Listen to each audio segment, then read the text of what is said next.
I was doing an Oprah show about a decade ago. One of my greatest teachers was a man named John Diaz. We were doing a show called Would You Survive? And on Tuesday, October 31st in 2000, Singapore Airlines Flight 006, a Boeing 747 from Taipei to Los Angeles, took off with 179 souls aboard.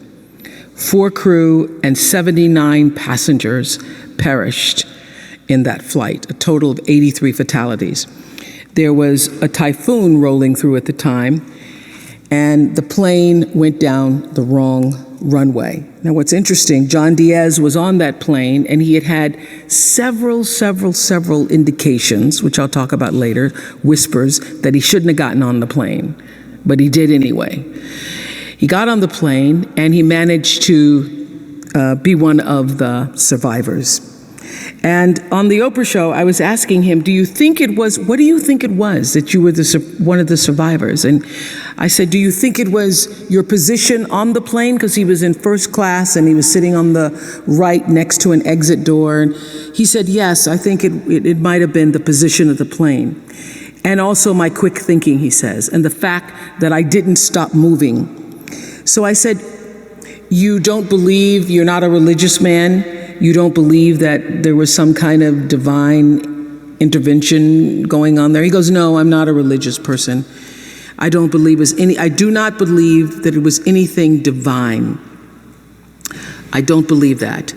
I did see, he said, as I got knocked back into the plane, that it looked like Dante's Inferno, with people strapped into their seats and just burning.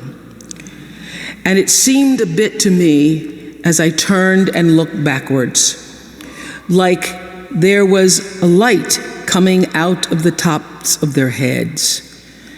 I guess you could call it an aura, was leaving their bodies.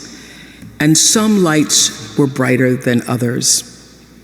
It changed, he said, it changed me. It gave me a new kind of spirituality, in a sense, that I now believe somehow, I don't know how, but life continues on somehow through that light. And I thought, I'm not a religious man, but I thought the brightness and dimness of the auras were how one lives one's life, so to speak. So that's one of the major things that really has changed with me since then, he says. I want to live my life so my aura, when it leaves, is one of the brightest ones. I got chills when he said that. So much so, nothing to do but go to a commercial. We'll be right back. What do you say after that? I want to live my life so when my aura leaves, it's very bright. That's one of those moments that happens and you know that it's bigger than a show about survivors.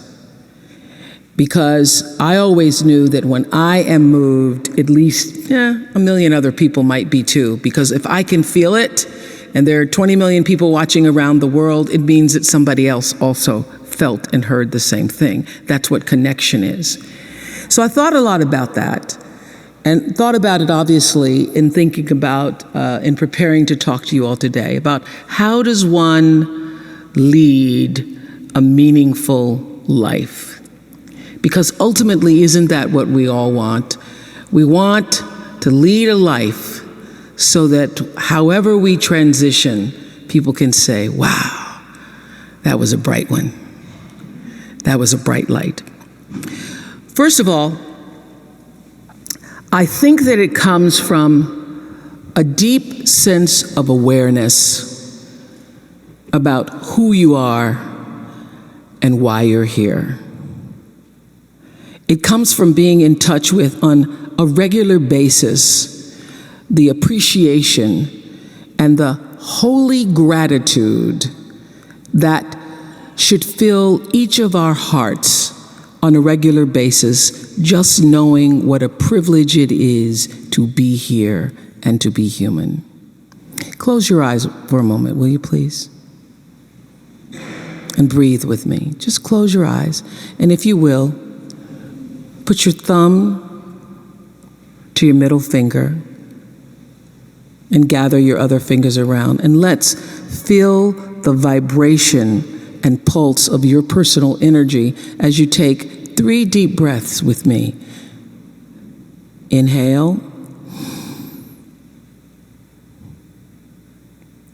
And as you exhale, just feel the vibration, energy, blood pulsating through your body, through you.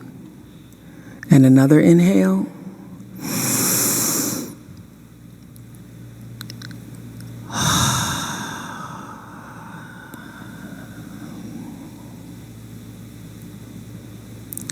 And another inhale.